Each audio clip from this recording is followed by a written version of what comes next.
किसी जात बिरादरी और किसी धर्म के बंधुओं का वोट नहीं मिलने की बात कही गई, जिससे मुसलमान बहुत ही आहत हुआ है, मुसलमानों को बहुत दुख पहुंचा है। लेकिन ये कहना कि मुसलमान और दूसरे बिरादरी के लोग, जिन लोगों ने हमें वोट नहीं दिया, उनको नाश्ता करा दूंगा, चाय पिला दूंगा, लेकिन उनका काम नहीं करूंगा। देखिए, कोई वोट दे या न दे, वो सभी के सांसद हैं, और जो भी सांसद होता है, चाहे जिस पार्टी का हो, वो सभी का सांसद होता है।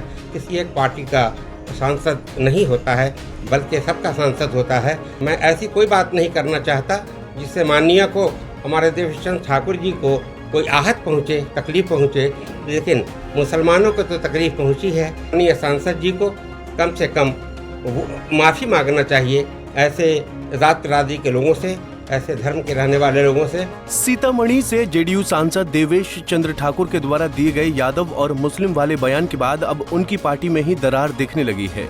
पार्टी के वरिष्ठ नेता और राज्यसभा के पूर्व एमपी अशफाक करीम ने ठाकुर के बयान का विरोध किया है। दरअसल एक प्रेस कॉन्फ्रेंस में अशफाक करीम ने कहा कि ये एक अहम मुद्दा है, जिसमें किसी धर्म बिरादरी का वोट नहीं मिलने की बात कही गई।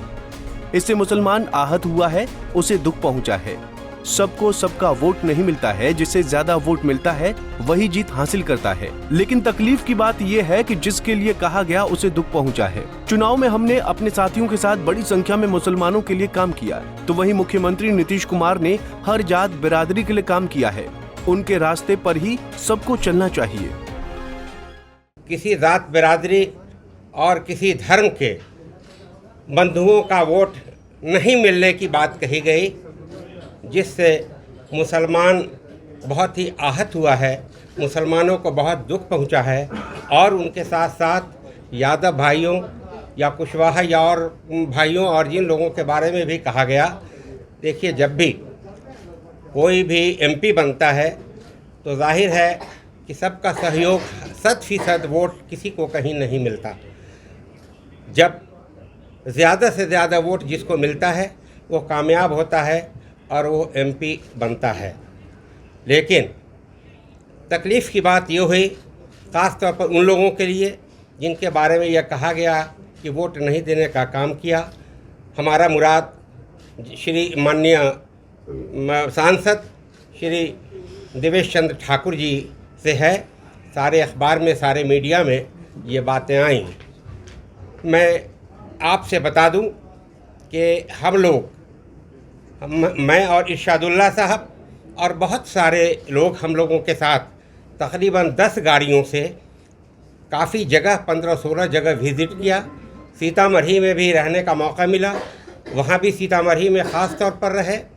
और अब्दुल सलाम साहब एडवोकेट, जो आज दुनिया में नहीं हैं, उनके बेटे अशर एडवोकेट हैं पटना हाई कोर्ट में।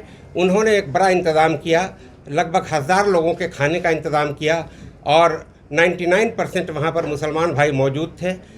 दूसरी जगह अनवारुल हक साहब के बेटे ने भी ये प्रोग्राम एक जगह किया था, वहाँ पर भी 1000 लोग थे। और ऐसे कई प्रोग्राम हुए जो मुसलमानों के लिए प्रोग्राम थे। और नीतीश जी ने हमेशा यह कहा है, और सिर्फ कहा नहीं है बल्कि उन्होंने ये किया है कि सारे, चाहे जिस मज़हब से ताल्लुक़ रखने वाले लोग हों या जिस जात बिरादरी से ताल्लुक़ रखने वाले लोग हों, सबके लिए उन्होंने काम करने का काम किया है। किसी को भी अलग अलग डिस्क्रिमिनेट करने का काम नहीं किया है। और उनके रास्ते पर ही हम सबों को चलना चाहिए जो उनकी मंशा है। और ख़ास तौर पर मुसलमानों के ताल्लुक़ से बड़ा बड़ा काम उन्होंने किया है। लेकिन ये कहना कि मुसलमान और दूसरे बिरादरी के लोग, जिन लोगों ने हमें वोट नहीं दिया, उनको नाश्ता करा दूंगा, चाय पिला दूंगा, लेकिन उनका काम नहीं करूंगा। देखिए, कोई वोट दे या न दे, वो सभी के सांसद हैं, और जो भी सांसद होता है, चाहे जिस पार्टी का हो, वो सभी का सांसद होता है। किसी एक पार्टी का सांसद नहीं होता है, बल्कि सबका सांसद होता है। और मैं इतना कहना चाहूँगा ज़रूर, मैं ऐसी कोई बात नहीं करना चाहता जिससे माननीय को, हमारे देवेश ठाकुर जी को कोई आहत पहुँचे, तकलीफ़ पहुँचे, लेकिन मुसलमानों को तो तकलीफ़ पहुँची है। और साथ साथ मैं ये भी कहूँगा कि जिन लोगों के बारे में कहा गया कि उन्होंने वोट नहीं दिया, मैं समझता हूँ कि सबों को तकलीफ़ पहुँची होगी।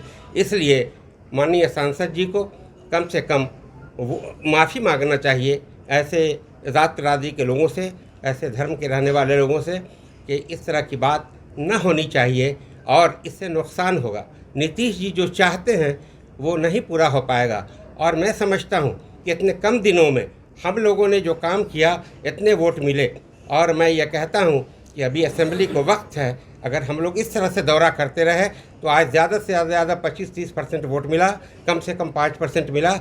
मैं समझता हूँ कि इस तरह से हम लोग दौरा करते रहेंगे तो जेडीयू को नीतीश जी की वजह से, उनके कामों को बताने की वजह से, मुसलमानों को या जनता को बताने की वजह से मैं समझता हूँ 70-80% वोट ज़रूर मिलेगा। वहीं गिरिराज सिंह के बयान पर अशफाक करीम ने कहा कि उनके जहन को ये शोभा नहीं देता है, उन्हें इस तरह की बात नहीं करनी चाहिए। ये जो लोग भी इस तरह की बात करते हैं, उनके जहन को ये शोभा नहीं देता है। उन्हें इस तरह की बात नहीं करनी चाहिए। जमहूरियत का कत्ल है। अगर जो लोग भी इस तरह की बात करते हैं, चाहे वो गिरिराज जी हों या कोई और भी हों, ये जमहूरियत का कत्ल है, प्रजातंत्र का कत्ल है। बता दें कि जेडीयू सांसद देवेश चंद्र ठाकुर के बयान को लेकर सियासी संग्राम छिड़ गया है, जिसे लेकर केंद्रीय मंत्री गिरिराज सिंह ने देवेश चंद्र ठाकुर के उस बयान का समर्थन किया है जिसमें उन्होंने कहा था कि वो मुस्लिम और यादवों का व्यक्तिगत काम नहीं करेंगे। आप पहली बार आए हैं तो आइए, चाय पीजिए, मिठाई खाइए, लेकिन काम के बारे में मत बोलिए। मैं आपका काम नहीं करूँगा। सुनिए देवेश चंद्र ठाकुर का वो बयान। यादवों का और मुसलमानों का आइए, चाय पीजिए, मिठाई खाइए, काम के बारे में मत बोलिए। मैं आपका काम नहीं करूंगा। स्पष्ट रूप से मैंने उसको बताया। जरा कहा, सर आपके जैसा फ्रैंक और स्पष्टवादी मैंने नहीं देखा है। काश मैं आपसे पहले मिला रहता तो मुझे अच्छा लगा। ये कहा भी था। कहा नहीं, ठीक है सर, आपका भावना एकदम सही।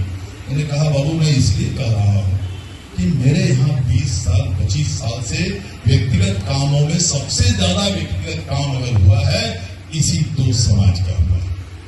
व्यक्तिगत काम के लिए आते हैं लोग, कहीं पुलिस या फिर भी कहीं स्वास्थ्य का, फिर भी अस्पताल जाना है, एम्स में जाना है, IGMS में जाना है, कहीं कहीं जाना है। सारे अस्पतालों का सबका काम हम लोग करते हैं, आंख बंद करके जो पहली बार जिंदगी में उसका भी करते हैं।